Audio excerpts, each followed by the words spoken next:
Un style tendance pour habiller les terrasses des hôtels de luxe comme des particuliers fortunés. Le mobilier de jardin design et haut de gamme, c'est la marque de fabrique d'Ego Paris. L'entreprise est installée à Belleville dans le Rhône. Visite guidée dans notre rubrique Label Éco avec Sylvie Bosquiero et Benjamin Métral. Ni le lac, ni les montagnes, ni la maison, le trésor ici, c'est le mobilier extérieur. On s'y prélasse dans les plus beaux endroits du monde, mais c'est à Belleville, bien loin de la mer, que sont fabriquées ces transats et méridiennes haut de gamme. Des structures en aluminium assemblées ici, en soudure parfaitement lisse, la signature de la maison. On a des soudures classiques, comme celle-ci, où vous voyez bien toutes les vagues de soudure, de chaque petite goutte qui a été posée, et des soudures lissées, comme celle-là. On est venu réchauffer la pièce, et quand on va venir peindre, cette soudure-là se verra, mais cette soudure qui est visible sera complètement lisse et ne se verra pas du tout, elle aura exactement la forme de la pièce. 16 ans qu'Yvan et Nicolas Sommereux ont créé leur PME. Une vingtaine de salariés, 1 à 2 collections maximum par an et 70% de chiffre d'affaires à l'export.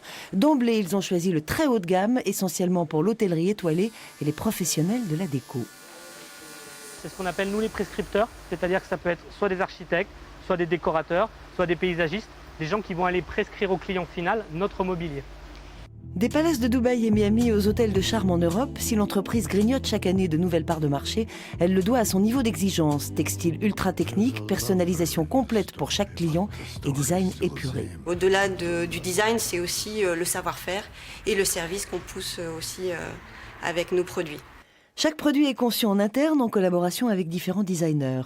L'entreprise a développé des procédés spécifiques comme cette couverture de l'alu par une peinture en poudre, sans solvant, 100% recyclable, cuite ensuite au four. Résultat, un fini impeccable, ultra résistant. Alors encore de l'artisanat ou déjà de l'industrie ? On est artisan pour garder un niveau de qualité qui soit exceptionnel et on essaye de tendre vers des techniques plus industrielles pour essayer d'optimiser au maximum nos coûts. Quand on a commencé la société, on avait uniquement un atelier de soudure, on sous-traitait une partie de la production. Moi, j'ai appris à souder, je me sentais bien dans l'atelier et derrière, j'ai appris les autres métiers de l'atelier de façon à pouvoir les transmettre aux gens qui viennent travailler chez nous. À Yvan, le suivi pointilleux de la production, à Nicolas, le développement commercial de la marque Ego, la mention Paris étant indispensable à l'international. Aujourd'hui, on commence à percevoir un petit peu des frémissements en Chine, qui était un marché qui n'existait pas pour le mobilier d'extérieur.